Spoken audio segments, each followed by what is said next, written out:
దేవుని నామానికి మహిమ కలుగునుగాక. క్రీస్తునందు ప్రియమైన దేవుని బిడ్డలారా, అనుదిన జీవవాక్యమునకు మిమ్మల్ని ప్రేమతో ఆహ్వానిస్తున్నాము. ఈ దినము జూలై 18వ తేదీ. లేఖన భాగము అపోస్తుల కార్యములు 20వ అధ్యాయము 17వ వచనము నుండి 38వ వచనములలో దేవుని యొక్క వాగ్దానము. 28వ వచనము, దేవుడు తన స్వరక్తమిచ్చి సంపాదించిన తన సంఘములో ఈరోజు నీవు నేను సంఘములో ఉన్నాము అంటే ఆ సంఘాన్ని నిర్మించిన వాడు యేసు ప్రభువారు. ఎలా నిర్మించాడు? మనమైతే ఈ యొక్క సంఘాన్ని, మనం వెళ్తున్న సంఘము మరి ఇటుకలతోనూ లేకపోతే పదార్థములతో మనము సంఘాన్ని కట్టుకుంటాం. కానీ ఈ యొక్క యేసు ప్రభువారైతే మనల్ని రక్షించుకొనుటకు తన స్వరక్తమునిచ్చి సంపాదించిన తన సంఘం. నువ్వు దేవుణ్ణి నమ్ముకున్నావు అంటే దాని వెనక యేసు ప్రభువారి యొక్క అమూల్యమైన రక్తం ఉన్నది అని మొదటి పేతురు రాసిన పత్రిక 1వ అధ్యాయం 19వ వచనములో రాయబడి ఉంది. అమూల్యమైన రక్తము చేత మీరు విమోచించబడి ఉన్నారు. అంటే బంగారంతో కాదు, ఏదంటే వెలగల రాళ్లతో కాదు, కానీ అమూల్యమైన రక్తం. ఆ రక్తము మనల్ని రక్షించింది. లూకాసు వార్త 1వ అధ్యాయం 2వ అధ్యాయము 11వ వచనములో, నేడు రక్షకుడు మీ కొరకు పుట్టి ఉన్నాడు. మనకి యేసు ప్రభువారు ఈ లోకంలోనికి వచ్చింది మనల్ని రక్షించటానికే, అంటే మన కొరకే ప్రాణం పెట్టడానికి. హెబ్రీయులు రాసిన పత్రిక 9వ అధ్యాయం 22వ వచనం ప్రకారము, పాత నిబంధన కాలంలో మరి రక్తము చేత ప్రతి వస్తువు పరిశుద్ధపరచబడుతుంది. అనేకుల కొరకు, గుర్తుపెట్టుకోండి, పాప క్షమాపణ కొరకు రక్తము చిందించబడింది. రక్తము చిందింపబడకుండా పాప క్షమాపణ జరగదు. ఈరోజు నీవు నేను రక్షించబడ్డాము అంటే యేసు ప్రభువారు తన రక్తం ఇచ్చి మనల్ని కొనుక్కున్నాడు. కనుక నువ్వు విలువైన వ్యక్తివి, అమూల్యమైన వ్యక్తివి. కనుక ఎప్పుడు నిన్ను నువ్వు తక్కువగా ఆలోచన చేయవద్దు. నువ్వు యేసు ప్రభు యొక్క రక్తం చేత కొనబడ్డా, నువ్వు ఆయన బిడ్డవి.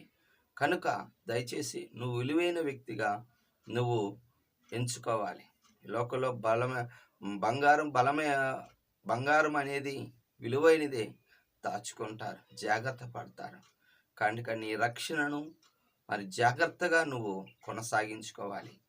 ఒప్పుకోవలసిన పాపాన్ని చూసినట్లయితే 30వ వచనము, మరి అపోస్తులైన పౌలు గారు 3 సంవత్సరాలు ఎంతో ప్రయాసపడి మరి అనేక మందిని ప్రభువు దగ్గరకు మరి నడిపించిన తర్వాత అంటాడు, నేను వెళ్ళిపోయిన తర్వాత క్రూరమైన తోడేళ్ళు, మరి అనగా తప్పుడు బోధకులు, అబద్ధ ప్రవక్తలు వంకర మాటలు చెప్పి ఏర్పరచబడిన వారిని కూడా సైతము ఏమైపోతున్నారంటే తప్పిపోయేటట్టు చేస్తున్నాడు. అవునండి, 2వ పేతురు రాసిన పత్రిక 2వ అధ్యాయము 1వ వచనములో, అబద్ధ ప్రవక్తలు ప్రజల్లోనే ఉండిరి, అలాగనే మీలోనూ అబద్ధ బోధకులు ఉన్నారు. వీళ్ళు ఏం చేస్తారంటే భిన్న అభిప్రాయాలు బోధిస్తారు. గలతీ సంఘానికి మరి సున్నతి లేకుండా రక్షణ లేదన్నారు. కానీ యేసు ప్రభువారి కృపచేత, విశ్వాసం చేతనే మనం రక్షించబడి ఉన్నాం. కొంతమంది ఒకప్పుడు మంచి ప్రవక్త బిలాము, కానీ మరి బాలాకు డబ్బులు ఇవ్వటం బట్టి ప్రకటన గ్రంథం 2వ అధ్యాయం 14వ వచనంలో ఈ బిలాము జారత్వము చేయనట్లుగా ప్రోత్సహించి ఇశ్రాయేలు ప్రజలు ఓడిపోవటానికి, పడిపోవటానికి, కూలిపోవటానికి కారకుడయ్యాడు బిలాము తప్పుడు బోధ. అందుకే అతడు ఒకప్పుడు ప్రవక్తే, అతడు చెప్పింది జరిగిద్ది, అతడు ఏది చెప్తే అది ఆశీర్వాదం అయింది. కానీ బాలాకుకు మరి జారత్వం చేసి ఇజ్రాయేల్ ప్రజలను చెడగొట్టేటట్టు బోధ చేశాడు. అందువల్ల ఇజ్రాయేల్ ప్రజలు ఓడిపోయారు. బిలాము బోధకులు ఉన్నారు, ఈ దినంలో శరీరంతో చేయటం వల్ల ఏమి కాదులే అంటున్నారు. శరీరము, ప్రాణము, ఆత్మ పరిశుద్ధంగా ఉండాలన్నది దేవుడి చిత్తం.